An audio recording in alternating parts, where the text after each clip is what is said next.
Hello,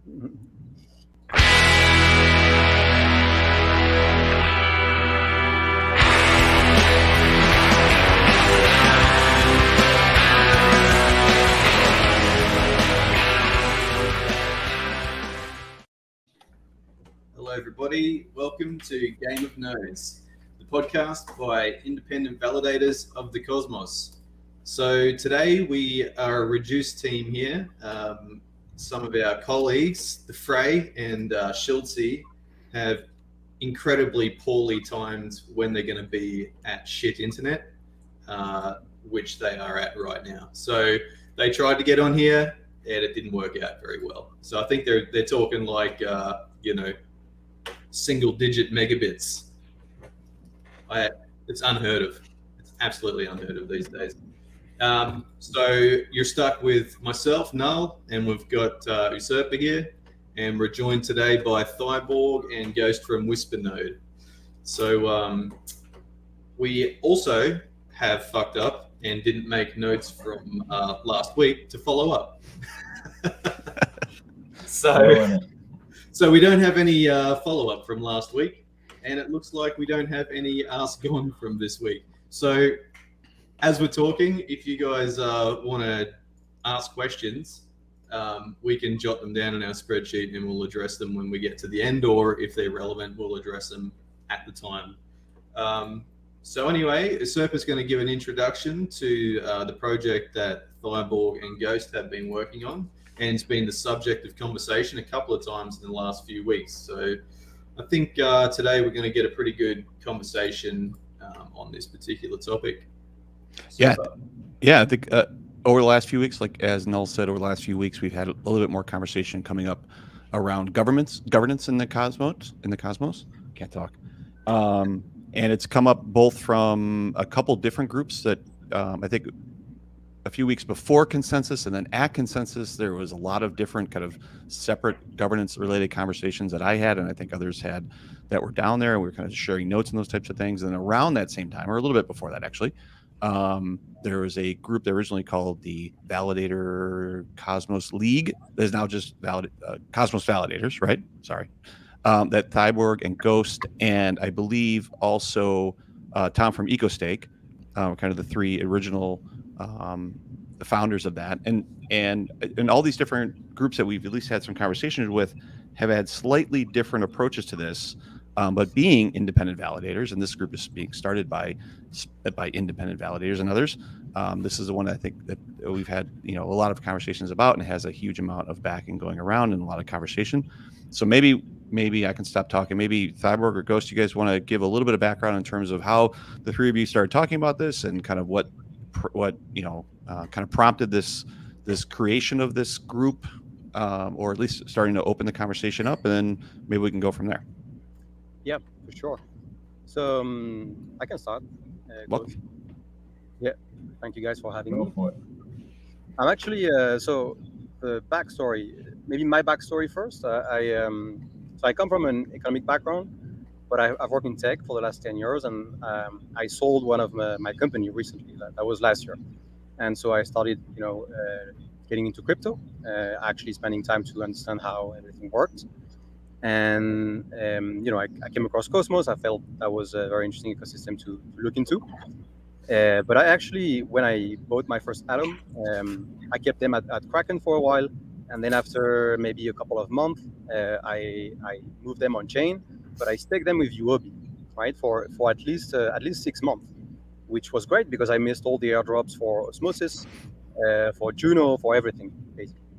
And I think that's a common experience basically, that people move their stuff online or on chain, and they see a list of names, and they're going to pick the one that is the most recognizable, and obviously the one that is on top of the list. So that once you get into Cosmos more, you realize this is a very stupid thing to do, to put your stuff with Binance, Kraken, UOB. They have a high commission and they give you nothing. And as you go deeper and deeper, you realize they're not contributing either. So from that, I looked a little bit, what was being done to fix that, because I started to meet some validators that actually do stuff, make things for the network. and realized, I didn't see like there was any clear path to fixing that. So I started doing these Cosmos reports, and in the Cosmos report, being active on Twitter, I started doing some interviews with, I think I did in the end 8 validators, where they explained to me, how they got into Cosmos, where they were based, and also what kind of contribution they had made previously. So, Tom from EcoSig was one of these guys, and Tom is one of the big ones because he built a Restake, which is auto compounder for staking rewards, which I don't know how many validators are using now, but that's a whole bunch. And I felt okay, well there's something there. We can maybe the way I've been running things right now, and basically on my own, very subjectively, putting grades and ranking people in that way was not scalable and was not that useful. The threads were getting some attention, but not it was not going to be used in the long term, basically. And so Tom had been working on the Cosmos directory, which I'm sure you guys know about. It's extremely useful. I was super impressed to see what he had done there. And so we basically thought, okay, let's combine these two projects. Let's join forces. And Ghost was joined at pretty much at the same time. Like we I think Ghost you can talk about that, but Tom and yourself had been talking about something similar. And yeah, we said, okay, let's define what we want to do. Let's define how we want to do it. We made a GitHub post that I shared online to explain, the goal, which would be to build a ranking. Initially, that started like that. Now, the project has a little bit evolved based on the feedback, but it started as doing a ranking where we would put, rank validators based on their contribution to the networks where they participate. So that would include two kind of data. One would be quantitative data, which would be based on number of votes, so participation in governance. That would be based on slashing events, missed blocks, all that on-chain stuff. But at the same time, we want to include stuff that is a little bit more qualitative, and therefore harder to measure. And that means, for instance, stuff like the Restake app, stuff like Pocketchu is doing a state sync. Every validator has done some GitHub, some tool contribution, some they've built some tooling for the network that is being used by others, and we want to make sure that the general public knows about it. Yeah, so that's a brief intro. I think Ghost can tell you if I missed anything. No, definitely. So my involvement with this kind of started pretty much around the same time that I threw out my EVEMOST post, and hopefully you guys can hear me okay. If not, I can kind of adjust. But the EVEMOST post about decentralization, and just that's been my biggest thing for a while now, is pushing decentralization. A lot of these chains, the Nakamoto coefficient is like 4, 5, 6, so these top validators go down, the whole chain halts. It's a security risk. It's been a big issue that it needs to be talked about, and we need to find solutions to it. And as a validator, we do have a few networks where we are top 4, 5, 6, and even then I still push the same message of decentralization, even at if it's going to affect us, that's fine. I would rather promote long-term security and just longevity of everything versus own personal profit. I truly believe in the Cosmos and everything that it's trying to accomplish, and just so when I kind of saw Thyborg doing these threads, and then between Tom and his contributions and just various other validators and their contributions, it was inspiring. And I think my original inspiration for this really came back about a month or two in from when I first started validating. I started in November with Whispernode. I think in December, I came across Bro and Bros GitHub repo. They did like a gist, and it was this sort of, early like ranking system for validators, not just based on their VP, but also based on, just other qualitative like metrics. Like what are they doing outside of just validating? Are they contributing things? Are they building things?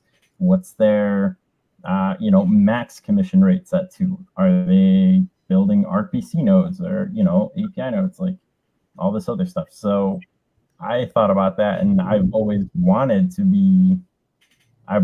expand on that. So just in the past month or two, it's kind of come up more and more, especially with Evmos really taking off, and we've seen over there how quickly that's blown up and how the top few have really gained a high foothold there. So it's just become a really important thing for me. And, even at the cost of our own selves, it's fine. I will continue to push the message.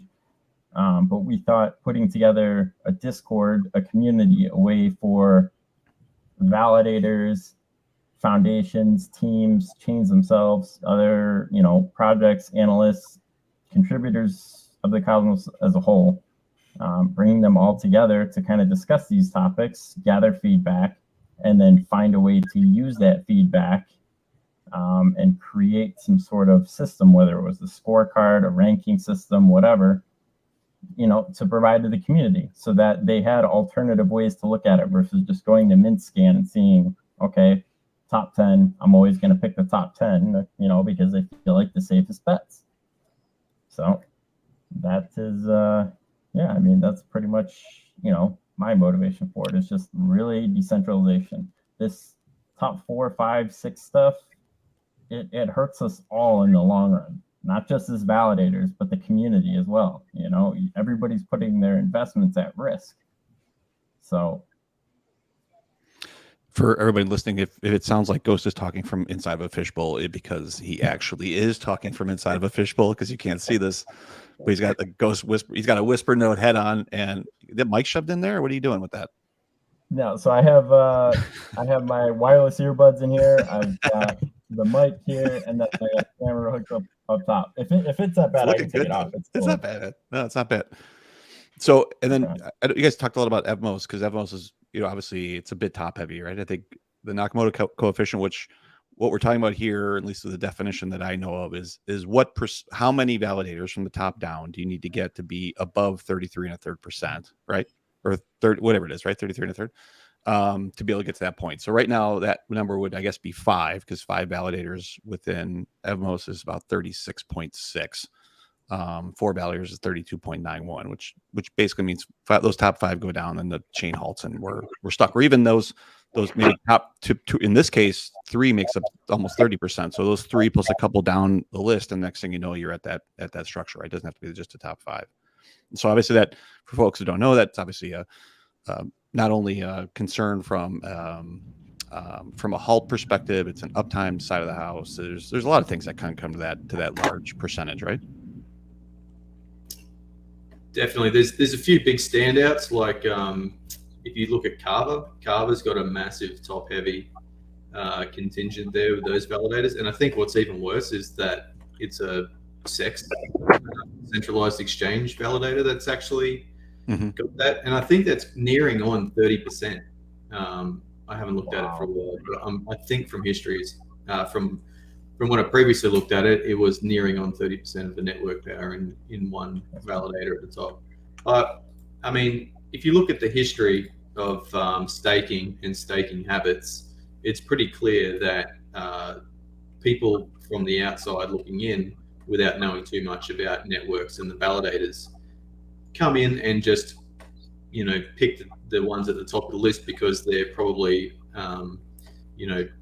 perceived to be a safer bet in terms of slashing. So also, it's in our nature that bigger is better, and towards the top is considered to be the bigger one. So I guess for people who are listening who aren't too familiar with some of the issues that can happen when networks get too much power in 1 or 2 validators, might talk about that a little bit, because it's not. I think other validators, especially ones that are at the top, think that the concern of the rest of the validator community is that they're making all the money and no one else is. So, that is one factor, of course, but that's not the only factor. And, depending on who you are,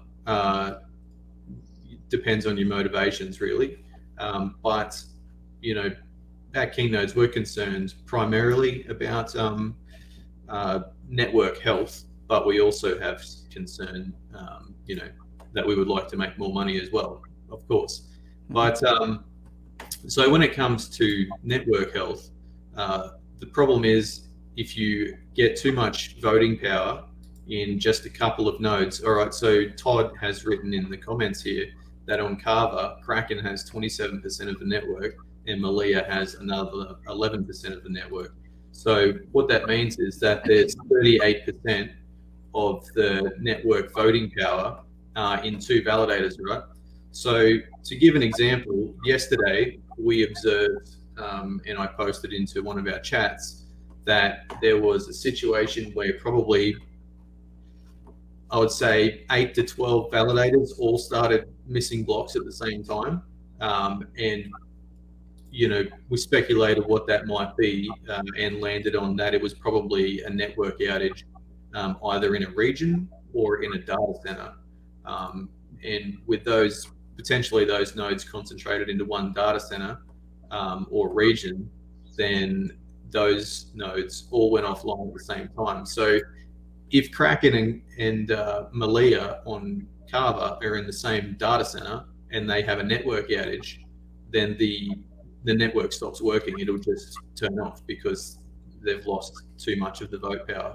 So network outage can span anywhere from a few seconds to a couple of days, depending on what the problem is. If someone's dug a hole and ripped a bloody, fiber cable out of the ground, then it could take days to muster some resources and fix that if they don't have redundant internet.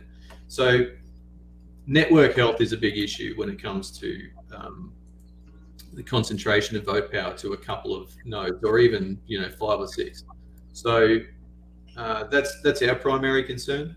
And Cyborg and Ghost, have you guys taken a temperature check from other validators in the community about other effects of having concentrated vote power?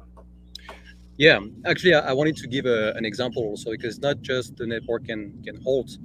A good example for me, and I posted about this on Twitter, was during the Terra meltdown, basically. A couple of, I don't know how many exactly they were, but the chats were made public, and I read through these chats, and I think there was maybe 20 people participating 20 validators participating in there. There might be a little bit more people talking in that chat, but between themselves they decided that they would stop the market module on Terra, which is the module that allowed for arbitrage between UST and Terra. And so Terra, I think that was like 12th of May. It was going straight to zero, and so a lot of people were shorting Terra, including me. and so it was being printed like crazy. So there was no way Terra was going to go up. But at some point during the night, I guess these guys got together on the Discord, and they decided, for the health of the network. I mean, in that particular case, there was no collusion and there was no, intention to do harm. But that could have been the case. But they decided to just stop the market module. And so as soon as they did that, I think like Terra went up like 10,000x within like a couple of hours. And so for me, I was out of the trade, but I know, and I read actually just this morning, that there was some big Korean VC fund that just got liquidated for 99% of their wealth on that particular night. Right. So it's just an example of a case where another couple, it was probably a handful, maybe more, but at least a sufficient number of people got together and decided that they would do that, and they could have made themselves very, very rich. I mean, maybe they did. We don't really know, and made people very, very poor. So it's a risk that I guess few people anticipate when they put their crypto on chain, and when they invest in crypto in general, that kind of stuff can happen, and that kind of stuff, will continue to happen if the networks are that centralized, and it's not that difficult to implement. So I guess when it gets dangerous on proof of stake networks is when token gets cheap, right? So there was on Terra with the Terra Mania when it was all crashing. There was so Terra Classic we're talking about now. Obviously, there became a lot of abundant token at very cheap prices, and a lot of that was getting staked to validators, and the voting power was changing like mad. So, at that time, I mean, it was probably all happening too quick to be able to collude in that instance to, do something by voting that to benefit a few at the demise of others. But when you look at now at the moment, Osmosis and some of the other chains, you can see that there are individual wallets, I'll say, and I'm not going to say people, but individual wallets that are buying up a lot of token and staking them reasonably irresponsibly in terms of network health. So the other day we saw, what was there, certain wallets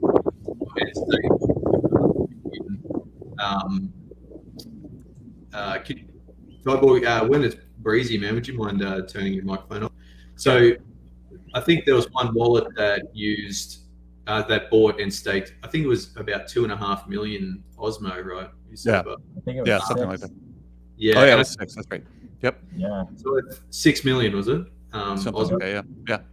Yeah, and I looked at a couple of wallets there, and some of them staked them to a couple of different nodes. I think there was another wallet that might have been like 3 or so million staked, but to different validators. But there was like 3 validators or 2 validators or something that they staked to, and they were both in the top 5. Yeah, Right, yeah. right. It was number 1, number 2, and number 4 that they went to. 1, 2, and 3 that they went to, I believe. Yeah. So. Yeah, so it's not necessarily even the validators that are buying up cheap token and self-staking themselves to get to the top of the list, but people see those as safe bets and just stake their token of that instead of spreading it around all the validators, which would be the safer bet. All the prices are down at the moment, and it's an easy thing to do. So a lot of people think that because it's the token's on a market that you can't buy up a meaningful percentage of token without pushing the price up. Well, that's not the case. When there's a lot of sell pressure, you can certainly do that, and especially if it's in a SEX or if there's OTC facilities somewhere over the counter. For those who don't know the acronym, you can buy up a shitload of token when they're cheap if you've got the money, and then you can basically control the network. So those massive wallets that do that, some people say, if they diversify their staking, then that improves the network health. It does in terms of the network's health. In terms of the network's viability and long-term health, having a lot of tokens under the control of one person is not very good, because whilst they might stake it to a lot of different validators and people believe that diversifies the voting power, at the end of the day, that one wallet controls the voting power, not the validators. Right. So it's also still dangerous in that situation. So have a look, see if we've got any good questions here. Callum's been saying a few things. So for you guys, obviously this problem is a couple different things. One you originally talked about was really more around education, right? That people were just picking whether it's what's easy or they're picking the top 10, which is really that's a delegator decision. Because even when I got in this type of thing as well, you just blasted with 100 or 150 icons, right? And they're ranked, and so obviously there's some UX here in UI that actually is driving some behavior around specific things, right? And I've called out like MintScan on why they put the top 10 in a different color and just things like that, right? Like there's some things in the UX UI perspective that I think inherently drives people to pick the top 10. And I've seen things on Reddit threads around, anything, in the bottom third is extremely dangerous because they get slashed more and things like that, which doesn't make any sense, right? There's no relationship here at all between, I've said this before in Twitter, there's not much relationship between competence and position. because I'm number 9 on Stargazer, so that clearly shows that lack of. What I mean is totally incompetent. So that's one piece of it, right? So that's an education thing that you guys can do. We can do either by, like you said, like trying to find UX type of things where I want to be able to provide either data on chain or off chain to be able to allow intelligent delegators to make right decisions around where to be able to stake, right? And take safety, and because right now it's kind of like, here's a rank of 1 to 100, it's all based on safety, which is totally not true, right? And so now we want to take these other kind of contributions, other types of things. Right, so that I think that's a valid. Did I encapsulate that well? That's a valid type of and very beneficial structure. Yeah, absolutely. I think most of the centralization issue can be solved through good UX, and that's not, that's everywhere, right? It's not just Keplr. It's also Omniflix. It's also Cosmos Station, Evmos. In fact, they all had the same list that is weighted by a number of delegations. Obviously, they all face the same issue, and so we can fix that in just one go by providing. So there's 2 things there. One is, the original idea was to provide a list. So that's our list. We're going to make the criterias. We're going to make the parameters of the ranking and the weights voted on by the validators themselves. So we don't take control over everything. And this is a list that you guys can use if you want. And actually, not just for the staking interfaces, but also the delegation programs run by the ICF, run by Ignite. These guys are huge orders, and so they have a big weight. They have a big say in the way the tokens are being distributed, and they can help tremendously, pretty fast, with the centralization issue by just changing the way they deal with that. Right. Another group of people that have quite a bit of power there are these liquid staking providers like Lido, like Persistence. I'm missing one probably, but there's a couple of liquid staking providers right now, and there will be more in the future. So these guys, not all of them. I know Quicksilver doesn't do a doesn't whitelist validators, but most of them do that. And so if we provide them with good data about who contributes to the network the most, then they can take that into account in when they do their whitelisting, and basically push up the small community validators that are actually active. So that's that. At the same time, so the main feedback we got from that Discord, which was useful, was that a ranking is a ranking, and we're going to be a small group of people deciding on what the parameters are, and we're going to have outsized control on too much money, basically, because if we put that particular guy first, that particular guy is going to get a ton of delegation from people. Like, at least that's the expectation from putting that particular validator on top of the list. Mm-hmm. So what we decided to do instead is being a data service, in the sense that we would gather the data, both qualitative data and quantitative data, and we would provide that data to others, third parties. So that could be delegation programs, liquid staking providers, the users themselves. Mm-hmm. And they would, basically weight that data the way they see fit. And so that way we would end up with more than one ranking. We would, as the Cosmos Validator group, we would have our own ranking, which would be based heavily on contribution.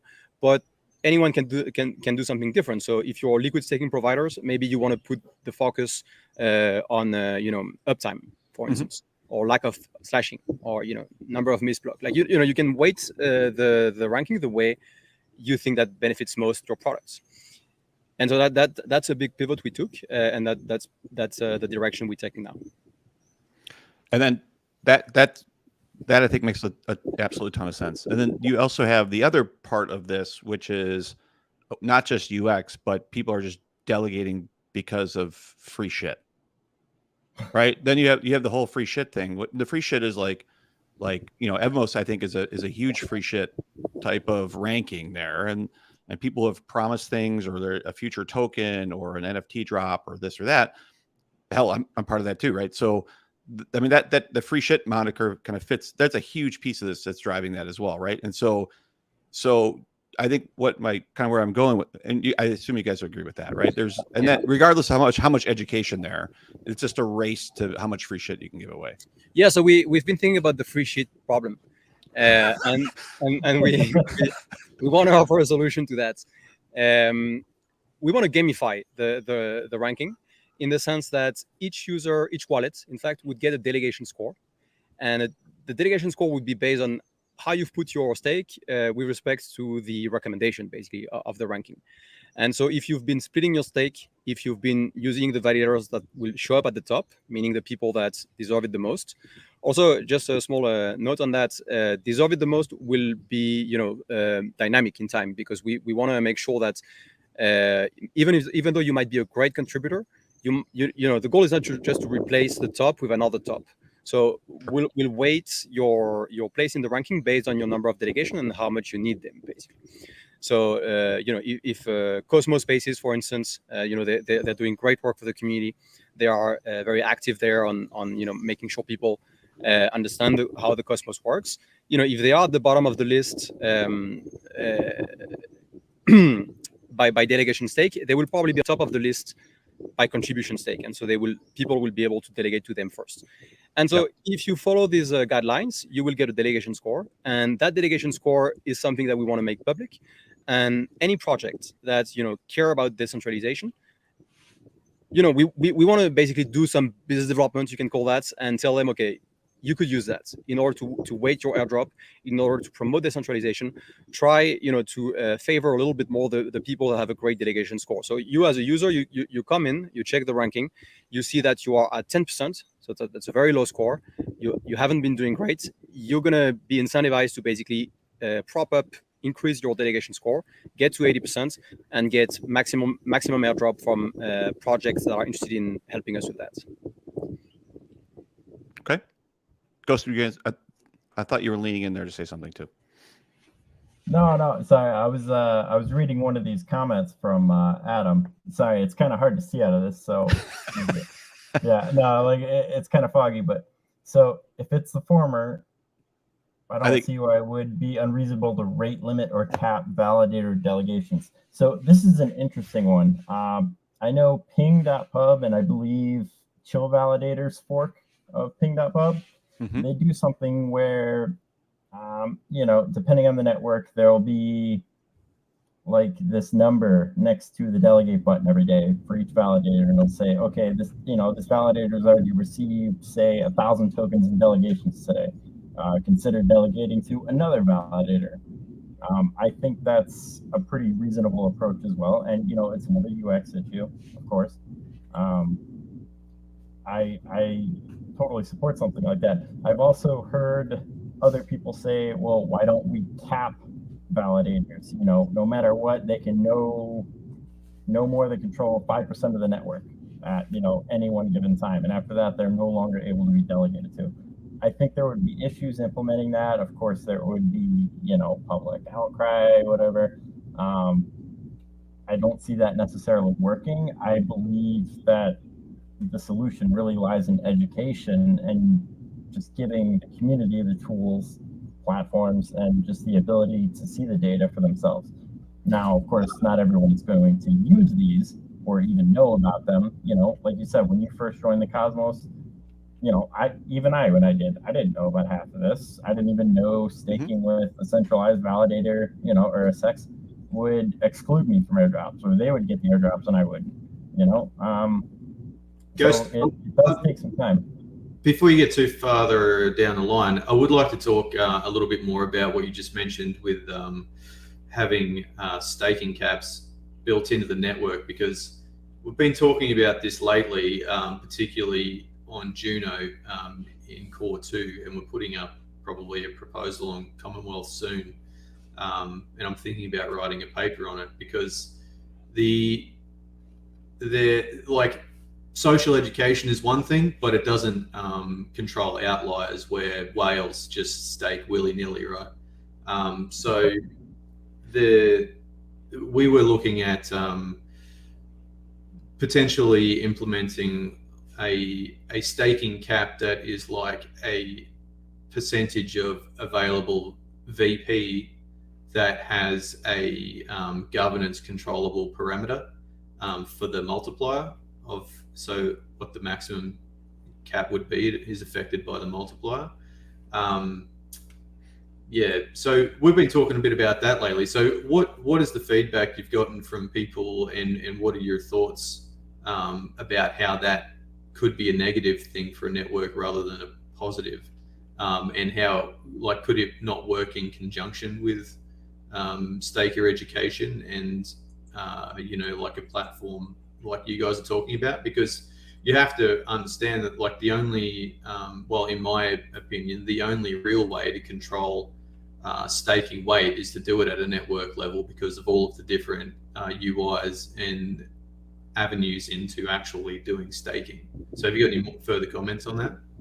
Yeah, so I think the issue with doing it at the network level is it's going to be easy to game the system for validators. If you look at Ethereum, for instance, they've tried to do that, and what you end up seeing is big validators that just create multiple nodes, right? So Sybil attacks, right? But Yeah. I mean, even with a Sybil, it's better than having it in the one place. Like you can still use like the staking UIs that you guys are talking about, and obviously if someone's doing a Sybil, then that would not work out in their favor as far as your staking UI is concerned.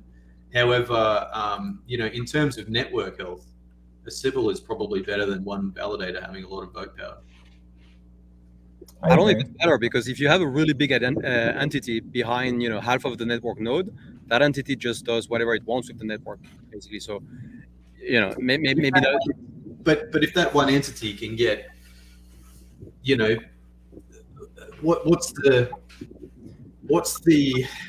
fear that they're going to be able to get more delegations with more nodes? Like, if they all say Binance staking, right, then they're going to have their supporters, and if it's spread over 10 nodes or one node, the only difference is that it pushes out other nodes. But it's overall, I think, better in terms of network health. If we're looking at it from purely a network health standpoint, in terms of nodes going down, data centers, whatever, potential chain halts, yes. Obviously, it's still, if it's one person controlling 10 nodes and maxing out on each one, that's still the issue, an issue of essentially, an entity controlling a large amount. But this is where I feel like having some sort of community watchdogs, which we clearly already do. I mean, people are writing up all these great threads, doing all this research, kind of tying wallets together, see who's doing what's shifting where. Yeah. This stuff's been called out before, and I believe it continues. It needs to continue, absolutely. And validators that are doing this sort of stuff, sibling, they should be called out, because you are pushing out other potentially great operators from the ecosystem, and it is another centralization factor. But like I said, going down to just purely network health, yes, it would be better. But overall, I still don't think that's the right answer. I feel like having some sort of cap on the limits could be good. And there was an interesting one. I'm going to take this over to Osmosis. I believe it was Leonor's Crypto Man a couple months back on Commonwealth proposed this sort of system where there would basically be baseline commission paid out daily to every validator in the set, up to a certain point. And then, like if you were, say top 33% or whatever, there would be incentivization for people to actually delegate to the lower ones, a small multiplier, say, 5%, 10%, whatever, if they delegated to a validator that was lower on the charts. I think that would provide financial incentive for sibling. And that's where it all comes back down to how do we get past the civil and at the same time even things out, of course. So, and that's why there was pushback on that. But I thought, if there was some sort of way to evolve on that, continue to at least discuss the idea and get more feedback. So I think Sybils would self-regulate themselves if you're just limiting stake, because if you publicize that Sybil bad, right, then those if there's 10 Binance staking validators, they won't take off. They would just, people won't delegate to them because they'll go, well, these guys are clearly sibling, and you can control that as well in your staking interface. But it does stop any one validator from getting too much voting power, like any one node. Yeah. I think there's technical, network health, and there's governance network health. And in general, I think, it is going to be a bad thing for the same entity to control multiple nodes. And if you, put a cap on stake, you're going to get that. In general, I think, the way I think about blockchain is this. But hang on, why would? So I'm just confused as to why we're going. If there's multiple nodes, they're going to have more voting power than what they would if they had one. We're just leaping straight to that for some reason. But So the governance is from the stake tokens, right? So if that stake spread over 10 or 1, then it's, they've got no more or less voting power. But ultimately, the voting power lies with the staking wallets anyway. So if those people are educated in voting, then it doesn't matter how much stake the validator has in terms of governance. They can try, but all it takes is, some communication with the public, and they're unlikely to be able to do anything unless they own the tokens, in which case it doesn't matter whether they stake it to their validator or another, because they still control the vote anyway. So, but if you imagine one entity that is able to do that, to split in their stake into different nodes, you also give the incentive. You can expect that these guys are going to accumulate more power, because if they have more nodes on the network, naturally some more people are going to delegate to them without knowing that this is the same entity. So I think the end result will be these guys will have more power at the end of the day, not less, by splitting. So there's absolutely nothing. If that was the case, then there would be more Sybils now, because at the moment there's absolutely nothing from stopping anyone from doing that anyway. Well, at the moment, the network is very unhealthy. No, go ahead. If that was going to be a more profitable approach, people would do it now. And some people try, except at the end of the day, the reality is that no one stakes to the bottom anyway. So, they can't really Sybil and get any more meaningful amount of stake. And if they call it the same brand, if they use the same branding, then people will know they're Sybiling, and then people don't like that, so they wouldn't.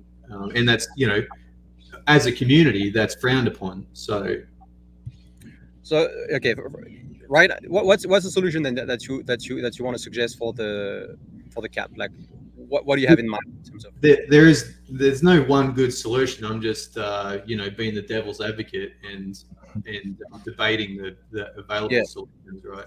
Yeah, no, I want to understand your solution to it. So you want to put a cap, and beyond that cap, you cannot get more stake. Yeah, so you're talking about core 2, right? Okay, so what we have talked about, and to be honest, we haven't landed on anything. We argue about it ourselves at the moment because we're trying to land on the we haven't even put up the proposal in Commonwealth because we want to research the effects on things before we go and start actually talking about doing it on the chain, right? So it's a matter of looking across and getting expert opinions from people from all over the network and different developers and different network founders, and try and determine what the possible effects of doing this might be, right? So my proposal was to have a limit on the amount of stake based on multiplier so say if you had 100 validators, right, and there was 1,000 tokens staked, then divide 1,000 by 100, which gives you 10, and then have a multiplier, which is a governance controllable parameter of what the maximum can be. So maybe it's 5. So the top validator can have 50, right? 5% of the network or something like that. So at least it's controllable. But what that would mean is that then if they already had more stake than that, so say if the amount of validators was changed via governance from 100 to 50, right? Because I don't know, maybe the network's not going so well, and it's not economically viable for the lower validators, and you want to tighten up the set, right, to the good ones or something like that. Or just maybe there's network performance issues or something. You want to tighten up set, right? So say you end up with then 50 validators, that would mean that the top validator would have 10% of the vote. It's not going to force undelegate anyone. It just means that until that becomes down to 5% again, people can't delegate to it. So, and that wouldn't limit the amount of rewards that they get. They'd still get the 10% of the rewards distributed to their stakers. It just means that people can't, like every time you try to delegate to, you just get a message that says that you can't delegate yet. There's already too much voting power. So that was just one solution that I thought of, and people have definitely raised issue with it, as you guys have. And we definitely need to do more research around, the different social aspects of it, as well as any detrimental network effects that it might have. So, yeah. Yeah, no, I think that's basically what we don't want to lose is the incentive for validators to be great validators. So if you implement your solution and it's easier to just create multiple nodes than to be a great validator, then it's a problem. But if you weight it just the right way, so that you have a combination of both. Basically, you have the education so that people have the incentive to be great, to keep doing what Pokechoo, EcoStake, Cosmos Spaces, all these guys are doing, and at the same time, you put a cap on how much, you basically prevent the Nakamoto coefficient to be too low. Then then we're talking about a solution that takes into account the two sides of the equation. Guys, I'm gonna have to go. I'm sorry. This is a very interesting discussion, but I have another call right after that. So it was great to talk to you. I hope we do this again, maybe. And yeah, thanks for coming. Thanks a lot for coming on. We definitely need to keep talking about this as a community as well. So interested to have more discourse on that terrible place, Twitter, and also in your community. So, yeah. To be clear, I'm not shooting down any ideas. I'm just talking about the different avenues. So yeah, no, of course, and I think that's very important. And thanks for coming on, Cyborg. I know you got to go, mate. Thanks a lot. Right. Yeah, thank you. Take care, bro. Yep. All right. Cheers. It's a tough problem because you want to, I think as Cyborg said, you want to be able to ensure that validators are contributing or that are earning, obviously are putting time in and effort in. You want to make sure that they can profit from that, right? I just don't know. It'd be interesting. I like this idea. I like the cap idea. I think it's interesting when you get into things like even look in Juno. And I also really always love Juno because it's the chain that takes chances, and wants to kind of like there's nothing sacred, right? Just because something is. That's what I really like about it. Yeah, but like we can shift the norm there. It's not like you can, right? And you can always return it, right? Like nothing here is permanent. I don't think in any sort of sense. Well, maybe depending on how you transition this into that group might be somewhat permanent. But if you look at Cosmos Station on within there, like right now they have about 7.9%, 8%, let's say. And so if that cap limit turned into be 4%, like null based on your math, right, or whatever that was, maybe it's 4 or 5%. Like, are they, if they're contributing and if they feel that there's a limit on how much can happen on Juno, does that chain then turn into not as important in the wallet? Like maybe they don't market as much, or maybe it doesn't show up there. Maybe it's something else where they have 25% because they know that when I hit the button to stake, it comes that way, right? Now, does that in the end, does it make that much of a difference? And is that the group that we're trying to be able to protect? I don't know, but I think the idea is, at least the idea of being able to take somebody who's contributing and chop that down to say you contribute, but you can only contribute this much, or as much as you contribute, this is the max that you can earn out of that, right? That's tough, I think. But again, I don't know if they're like if that's a good example of something we're trying to change, or if it's something else, like a different type of validator that might have a large percentage that we think is just more dangerous, right? Like that's maybe going back to the Kraken example. So yeah, I mean, I do kind of. So the thing is, right? If you create a good wallet with all this information, and people can get that information and make informed decisions, or the point system and all that type of stuff, right? You have to get adoption of that wallet, otherwise it means nothing. If right. you pick the wallet and people still use, Kepler staking interface, then it's still going to be the same on Kepler, unless you sort of talk to them and get some buy-in and get them to maybe implement through an API or something similar solutions, or based off this external solution. But I mean, in my mind, if it's not at and I've said this before when we we're talking with Osmosis the other week, Usurper, if it's not at a network, if you can't find a viable solution at a network level, then you're really passing control of the how it's presented to people to someone else. Yeah. And that is a very central way to do it. And that, you know, everyone has to build the UXs and the UIs, and people can make different decisions around their own motivations, right? And, you know, at the moment, say it's a collective building this interface, and that might consist of, you know, Wispernode, Thiborg, and EcoStake, and they might all be very great people right now, right? But say next week, EcoStake wants to buy a mansion, and Wispernode has all of his UST go to zero, and they need to make some money. What is to stop that additional motivation then, like incentivizing them to modify their algorithms to get them some more money by pushing themselves to the top? Or, you know, and this is nothing against Disperse, but they had a wallet that I believe was like one of the first wallets to be able to stake on Evmos with Ledger, right? I'm not 100% sure about that, but it's a pretty popular staking interface for Evmos, right?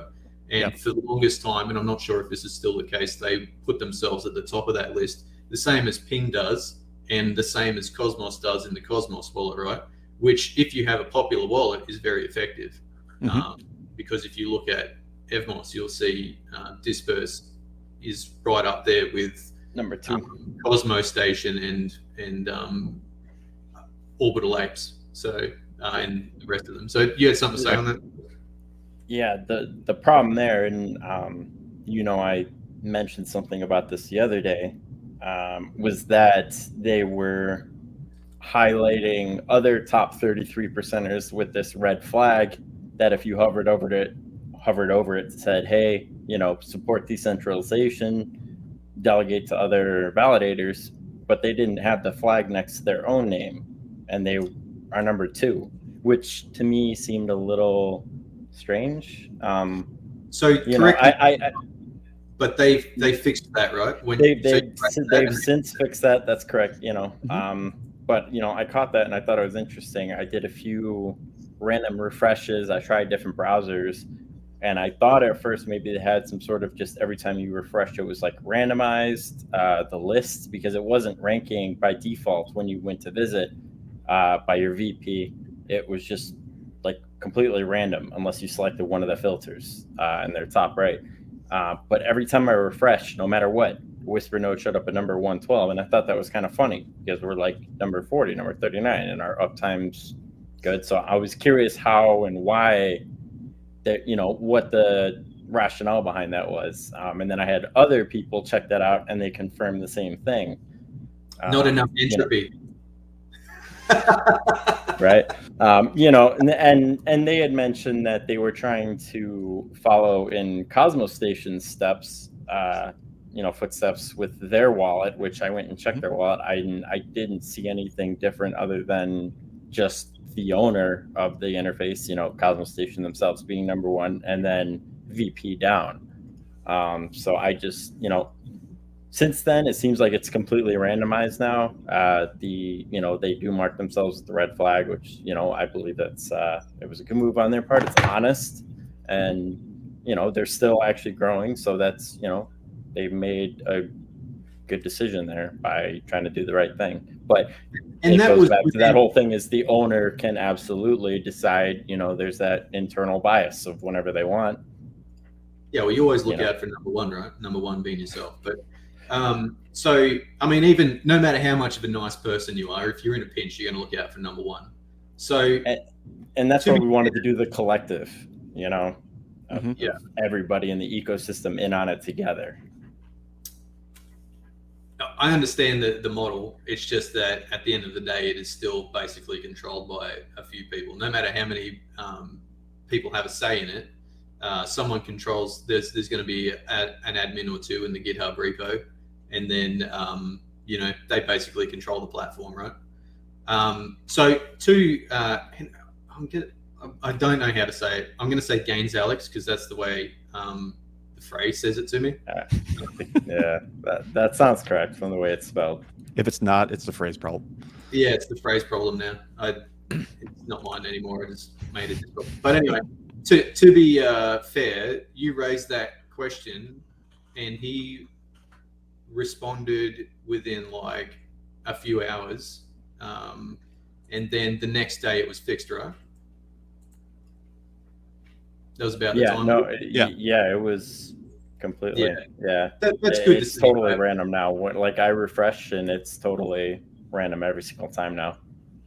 So, do you think they were standing on you, pushing you to the bottom? I mentioned the comment that I felt like we got blackballed, and the reason I felt like that is because of my constant pushing. My posts about Evmos, like top 4, controlling 33.02%. I mean, that post is still being retweeted and shared around, not as much, but it's still getting traction, and it got a lot of attention. And Evmos themselves commented on it. One of the team members saying, "All right, how can we approach this problem and try to resolve it?" That's a we've seen with when I mentioned the friggin' vote weights in. I wrongly went straight after OA, and I just got smoked. I think initially I did, and it's not like it was something personal. It was literally just the model. Going back to the free shit model. I mean, free shit, but free shit to the point where, oh no, we need more. I mean, now we just saw them enable restake. 2 days ago? Like, we didn't have enough. Now we need more, or we were losing, 0.2%. So now we need to get that. And they have, since they've enabled it, they've gained back what they lost and more. Growth at any cost, right? Yeah. So, and hey, it's open source. It is what it is. That was the whole point of it. Anybody can use it. That's part of the network. That's, that was one thing that I really appreciated about Tom's work on everything he's built so far, is that it's open source. It's open to everybody. There's no the top exclusionary rules. Here's the thing. EcoStake at the top on restake.app, right? And the only reason people fork that and create their own one, and Ghost is absolutely guilty of this, Whisper absolutely, is to put themselves at the top, right? Absolutely. I don't bother because I'm bigger than that. See, no, my thing was that I don't have a problem if you put, if it's your platform, I don't have a problem if you put yourself at the top. My problem was not flagging themselves as being part of the top 33%, but flagging the other ones and then throwing them at completely random positions. That was my gripe. I am being a little. No, I know you're giving me shit, but yeah, no, that was my thing, was just the flag issue. It's like, because I saw, it had OA at like number 23. It had I don't know who's number 3. I can't remember, but it had them at like 60. It just had them at random spots, but it wasn't random because when you refresh, it was just static every time. So. Speaking of losing out the free shit, Evmos Guardians, I'm losing out. Those guys have jumped up significantly, and that's also out of nowhere, right? They played us, Ghost. They played us, man. They played us, yeah. So here's a funny little thing about Evmos Guardians. Yeah, they approached us. I think it was about a month ago, maybe a month and a half ago. Right when Evmos finally picked back up and was starting to become a thing. Mentioned an NFT set, offering us, whitelists to give away to our followers, and personalized NFTs for us, which we just gave away anyways.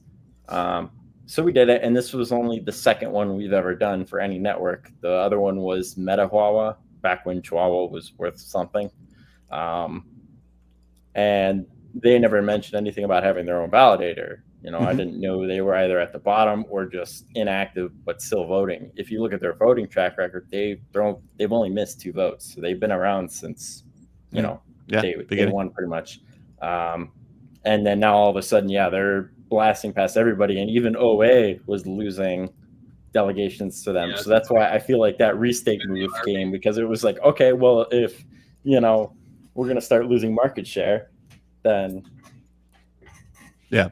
At least I like the orbital. at least the Orbital Apes artwork is okay. This stuff, I don't know. Look, at No, least, no comment. No comment. The internal comment was that we are no longer going to ever participate in any of these NFT giveaways or collaborations. You know, we've had like 4 others approach us since then, and we've turned them all down. I just said no. I'm sorry, we're not into like cherry picking or any of that. Yeah, so we are the same way, right? When in the past, when people have approached us for NFT giveaways, we say we're happy to give away your whitelists, but we won't give it to just our delegators, right? We say we'll give it to anyone who Everybody. participate, Yeah. and you know, going along that line. And it's not like I don't even if I do it, I don't even I try not to make people have to follow me or anything like that. I just say like, you know, whatever. Yeah. But you know, this is a lesson for us, and I totally agree with your sentiment, Whispernote, and we probably won't do any more either, because we basically, I feel, seeded a community to someone who has gone and done the thing that we don't like. we hoard ourselves out, and then literally gave power to the exact thing that we're trying to prevent. So, but we did it at you know, we did it thinking that we were you know, doing good for ourselves. So we have to look at that. We totally own it, and I agree. And if we change our practices in the future, we can do that knowing that we fucked up. And you know, at the end of the day, if that's the business model they want to roll with, we just have to accept that. And hopefully, we can all agree on some sort of controls in the future. But you know, there's nothing. We thought we were done. This was in the past after we managed to, like, across a lot of networks, get a minimum commission implemented, and taking the high road on minimum commissions with it not implemented on networks is certain death to yourself. But we do it anyway because, you know, we want to do what's right for other validators. Other people don't give a fuck. So at the end of the day, the victor goes to people who don't give a fuck and just do whatever's in their best interest, right? So, you know, we know that going in, and unfortunately, it's going to be like a weight around our ankle when other people come in and just do the things that we sort of don't do because we think it's bad for the network. But you can't control that, and it's their choice, and it's a decentralized universe, and they can do whatever the fuck they want. Right. Yeah, exactly. And it just comes down to, you know, sticking with your own morals and ethics and what your team believes in.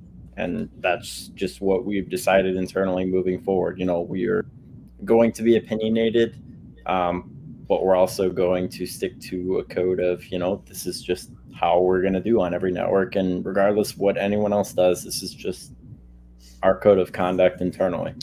I think there might be, we had a couple of conversations before, I think when Sonny was on, and some other ideas around some other ways to, like, kind of skin this cat, right?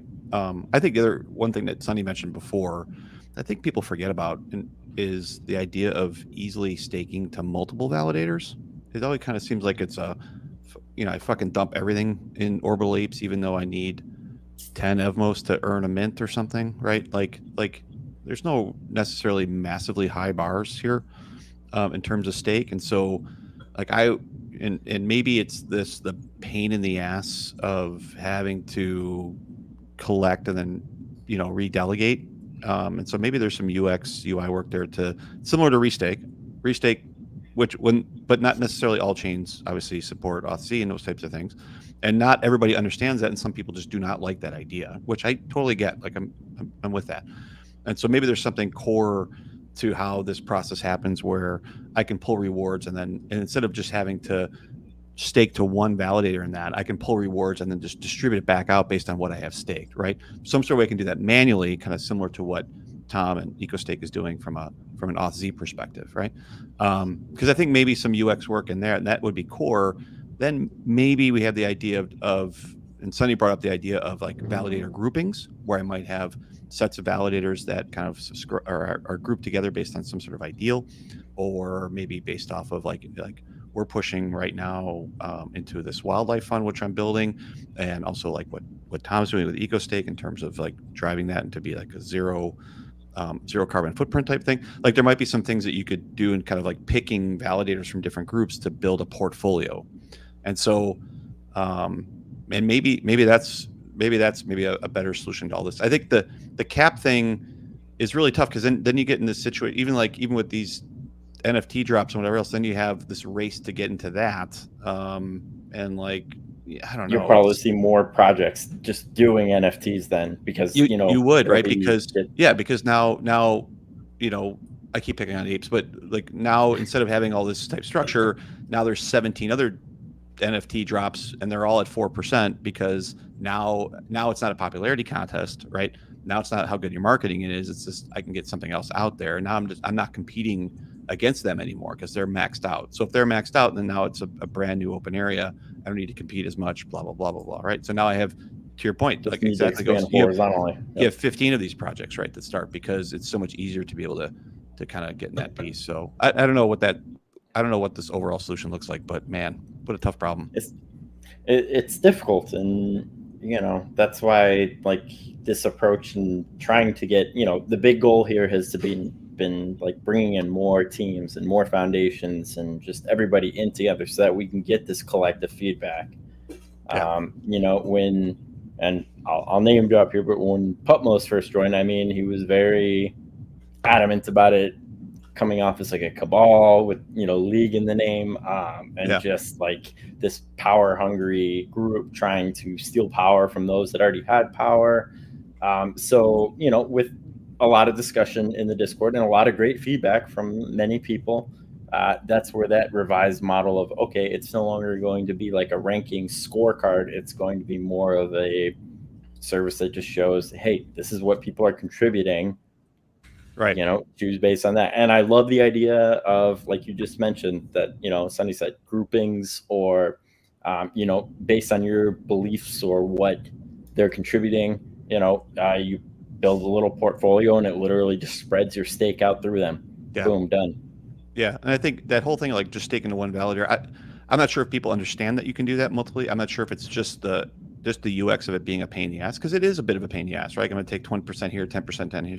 But once you collect, it just dumps in the wallet, right? I can't, then I do the same thing again. Okay, then what's my low on and blah, blah, blah, unless you're using obviously Auth-Z and Restake, which is kind of what he's been doing.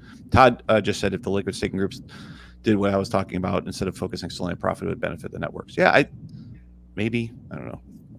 But that's interesting because, sorry, go ahead.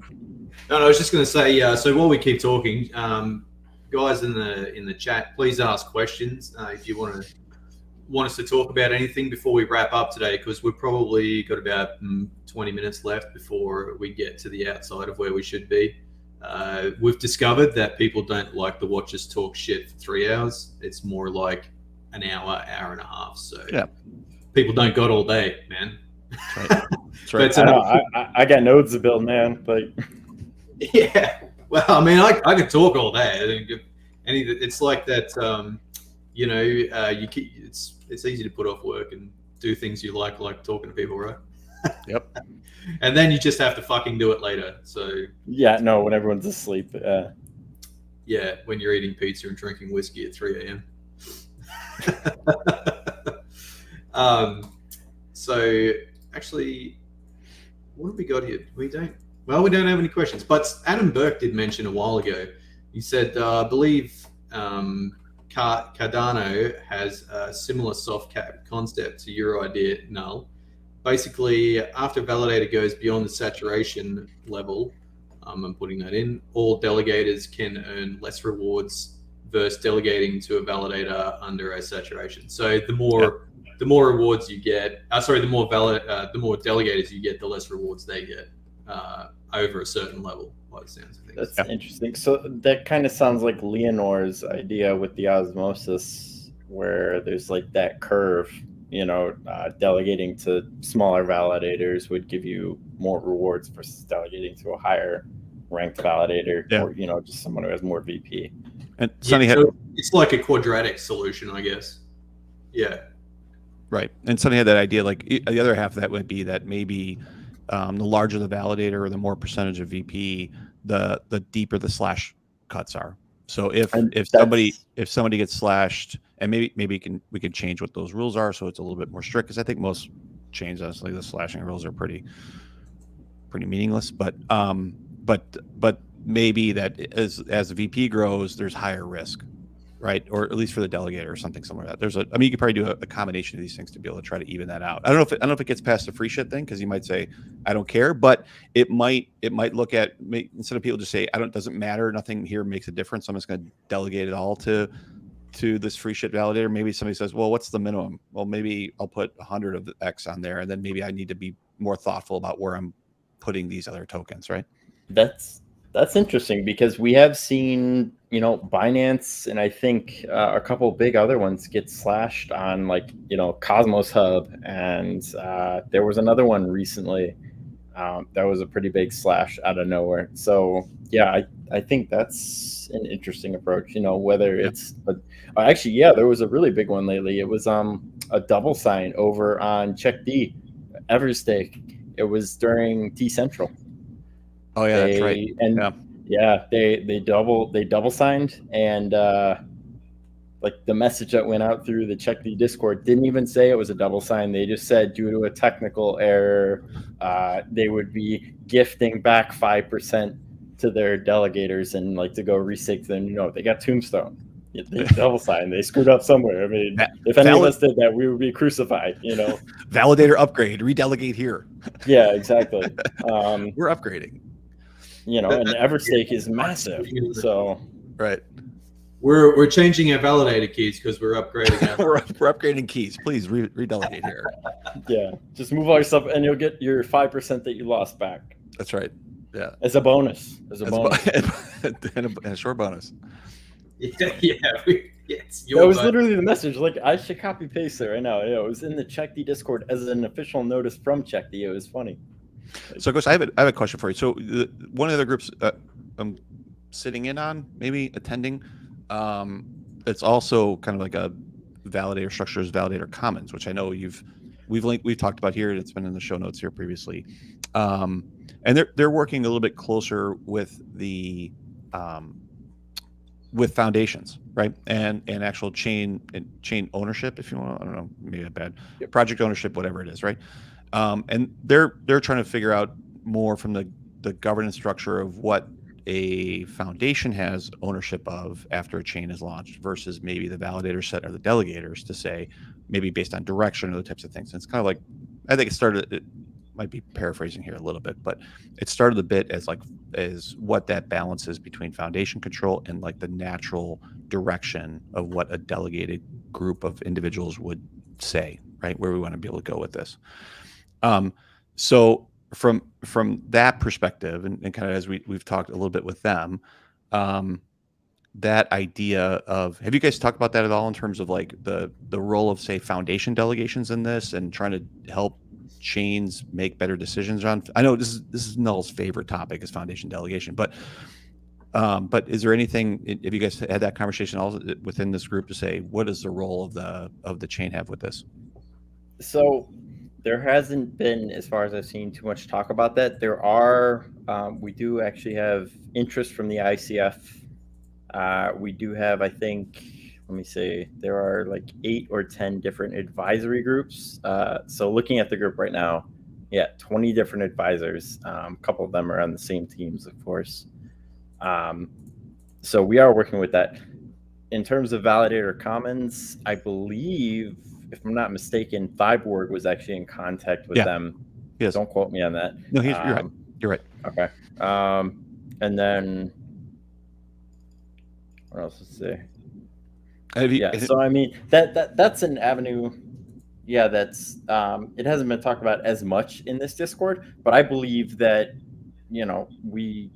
there's no reason we couldn't collaborate and Yeah. bring the two groups together to merge both ideas and go, okay, how can we implement this? Whether 10 different teams make their own interfaces or services, whatever, to provide to the community, or only a few do, but at least to gather this data, aggregate it, and say, okay, it's all available here.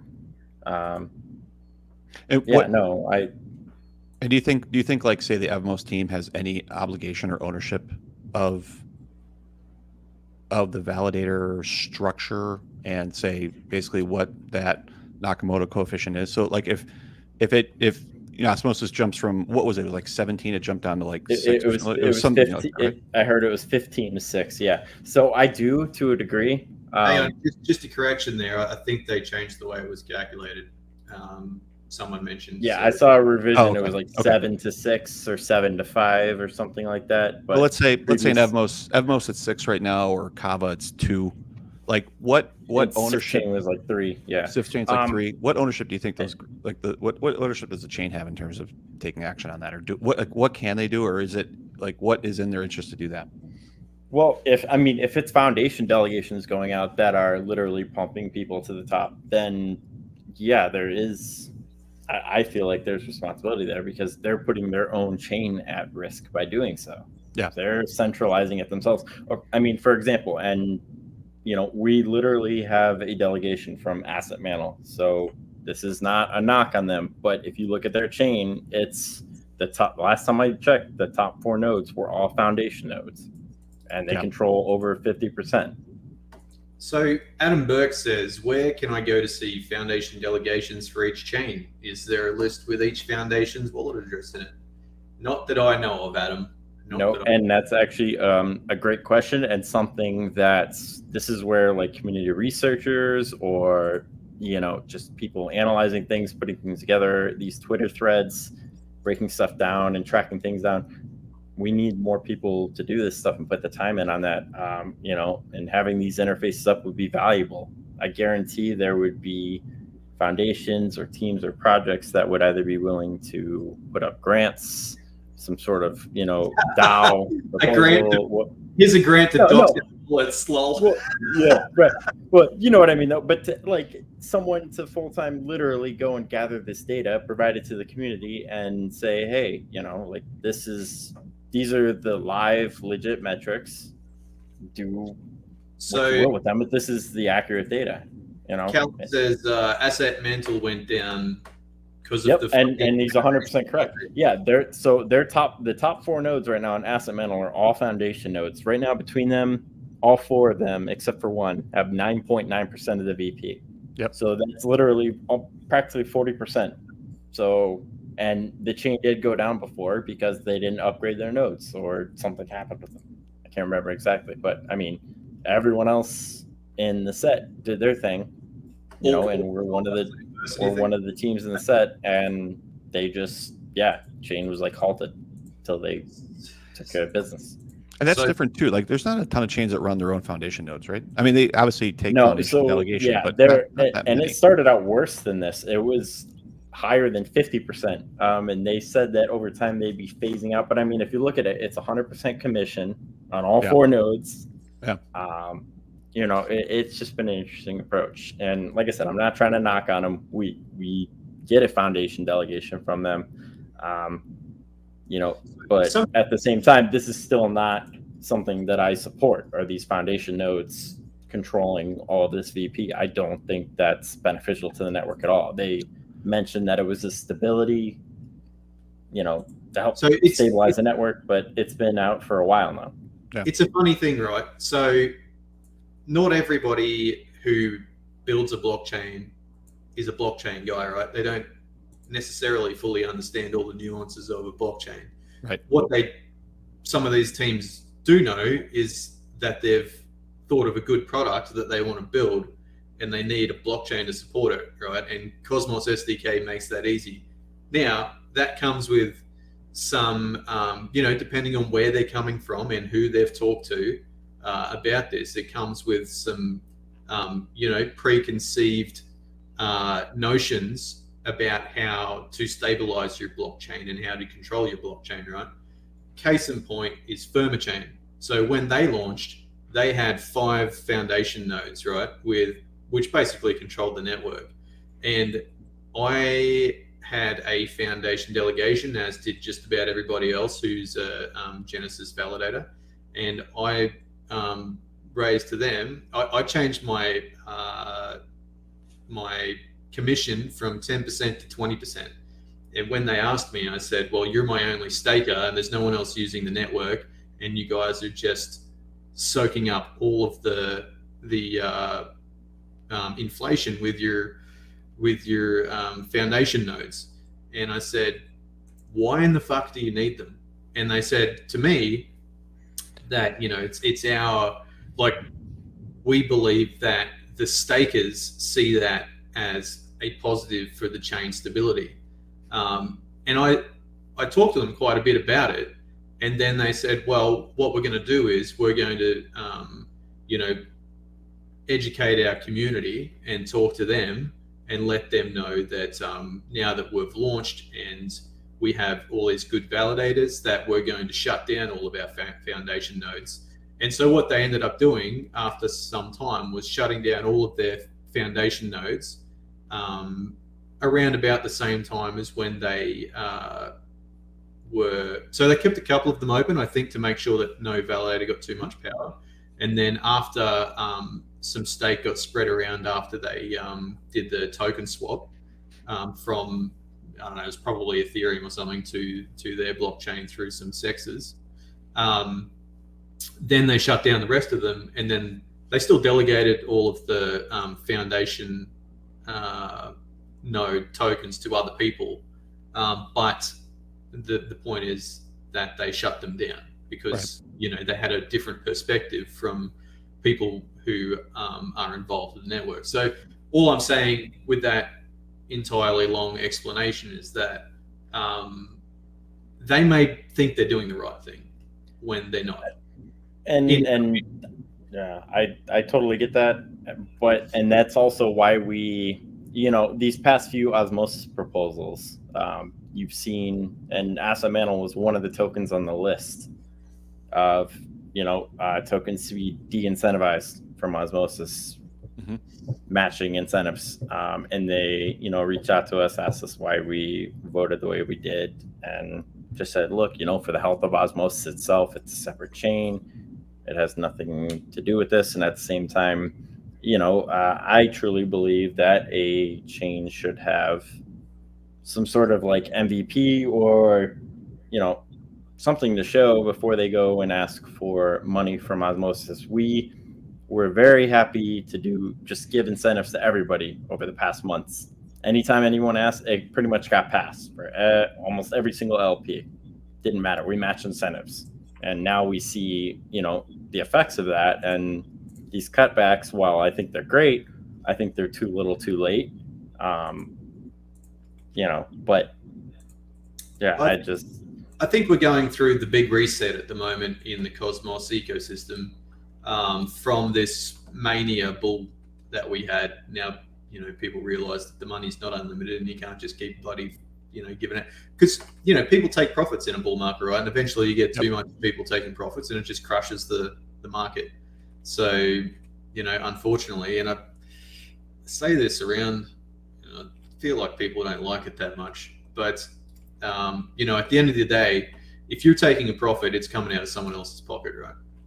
Every dollar in is a dollar out of someone else.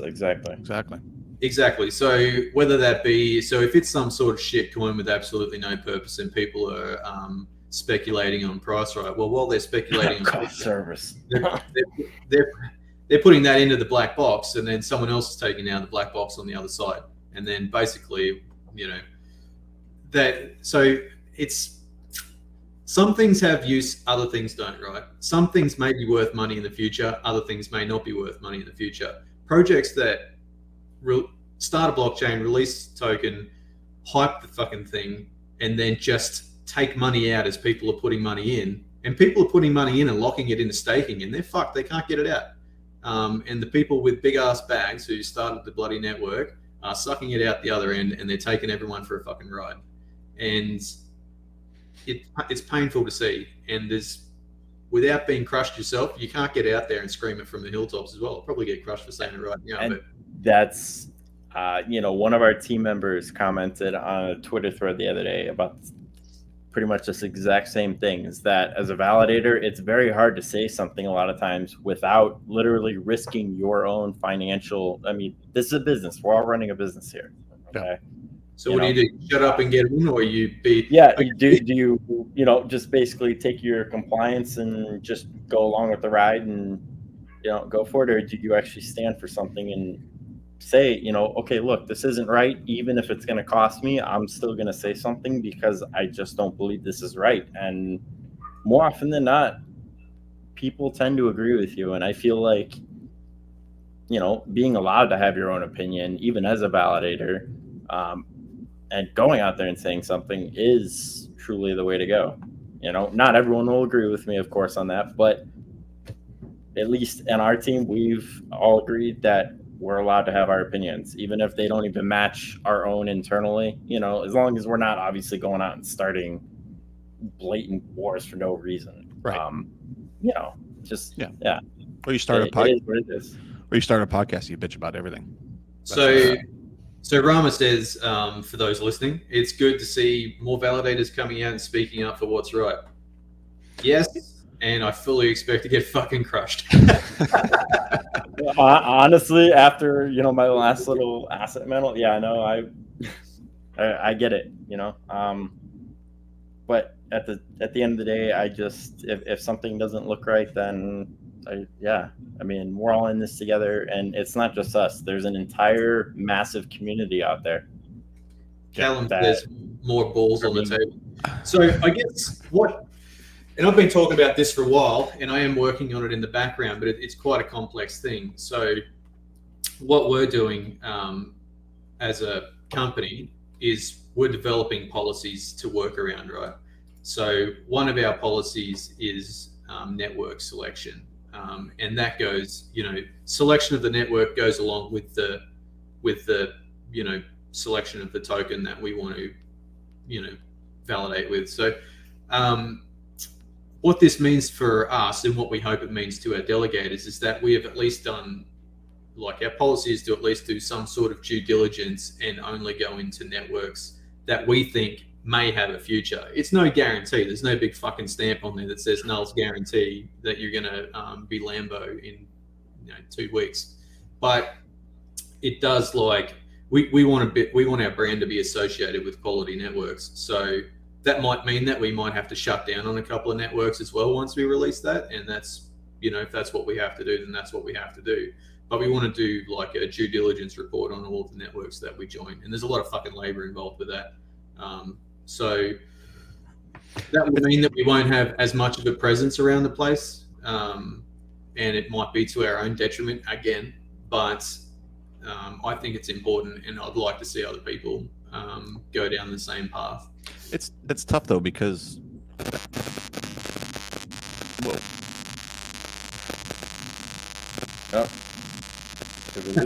Are you being electrocuted? No, He said it's tough. I was getting a really bad feedback noise. I thought that was me. I apologize. No, I said it was tough though, because a lot of times you don't know the potential of a network until round 2, round 3, round 4, and once you realize that, you're not getting in, right? Like you already. So I think I totally, number one, I totally agree with you, because I want to be able to. I'm really large on utility chains and chains that have kind of very purposeful purpose, not just maybe mixing tokens around. I mean, there's enough chains and there's enough bridges and LPs and this and that. How many ways can we mix the ingredients of this cake, right? But at some point, we got to bake something that actually has some really good utility and has some really strong value. And everything up between that point is giveaways and this and drops, and we're mixing all this shit and blah blah blah blah blah. But in the end, that's not sustainable. It's just not. You can't have it just be constantly be. And you can have some of those be successful, like Osmosis. I think is going to be long-term successful, but there can't be there. I don't think there's enough to support 6 or 7 of those types of ideas, right?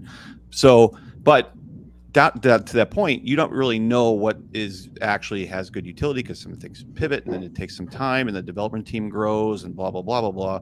And either you have to take a I'm not saying it's a bad thing. If you take a Polkachoo approach, which I think is like get involved in early on everything and automate and be there, and then maybe get selective over time and say, I'm going to look at that stuff. But at that point, you're kind of in it. So why would you? It's just money coming in. So it costs are there.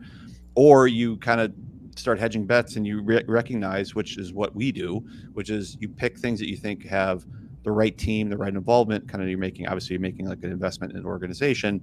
And some of those are winners and some of those are losers, right? And just hope that a couple of those work out. And maybe you only need 2 or 3, right? Like I always look up to Frey at Needlecast. I mean, I'd say they're huge from a development perspective, but I think they run on 2 networks, right? And you can be successful running on 2 networks if you have the right approach to it. But I'm with you. I always get worried that I'm always picking not the right ones, or the ones I get into. It's not, and I'm not really necessarily picking. It's like sometimes you just luck out, right? You just happen to get into something where we missed out on Kujiro, which is because we weren't really big on the other side, right?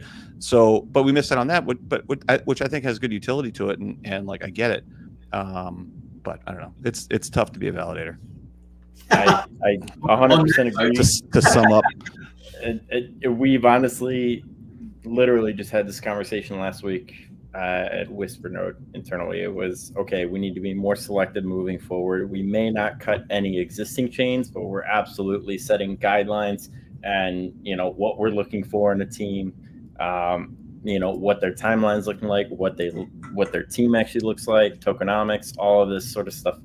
We're going to be a lot pickier moving forward. There's the spray and pray method, like you said, the Polkachoo, and he just is everywhere. And hey, it works. It works very effectively. Yeah. But it's also a lot of management depending on the size of your team. We're a small team, and I'm essentially the one managing pretty much the majority of our nodes. Yeah. Most of the time. So I can only do so much. We have a few test nets running that look promising, but then again, it's just testnet. Those are, as a validator, I feel like testnets are kind of a great way to gauge something. You can run them cheaply, and then also you will probably get a delegation out of it. So, for anyone that's thinking about being a validator, testnets. We are coming up on 90 minutes by -2 minutes. So, unless anyone's got like some final thoughts they just want to put out there real quick, I'd say we probably wrap this up. Did we solve governance? I think we solved it, right? We always solve. Every week we solve governance. Stamp it. Solved everything. Every week I get in trouble from the Frey for going over. So he's not even here though. Dad's angry. No, he was sending me a text. He's like, wrap it up. Just start playing music. Like that old Chappelle skit with the wrap it up box. Wrap it up. So thanks everybody for coming. Thanks for coming on, Ghost, mate. I think it's productive talk about the whole issue with voting power and stuff on networks. There's not going to be one way to skin the cat, and it's not going to be an easy thing to tackle in the end. But I think with a multi-pronged approach, I think we can find a way there eventually. Just lots of people need to have a say on it, and we need to do it the right way without penalizing people who also just want to sign blocks. So, yep. In any case, thanks to our 5 viewers for coming to watch us today. We really must figure out how in the fuck to get more viewers because, I think people need to hear what we've got to say, because I think what we've got to say is important. To be fair, our YouTube views are go up, and our podcast is doing really well. So there are people. Just the live piece is not that is whatever. Who cares? We get the. I have ideas, and I'd be willing to come on more often. So free shit. Can maybe NFT drop. No, totally, man. No, just so it. Just so it. I got some free servers to anyone who wants to watch. Yeah, right. I got a Contabo for you. All right, guys. Thanks a lot. Thanks for coming. And hang on, we got to do the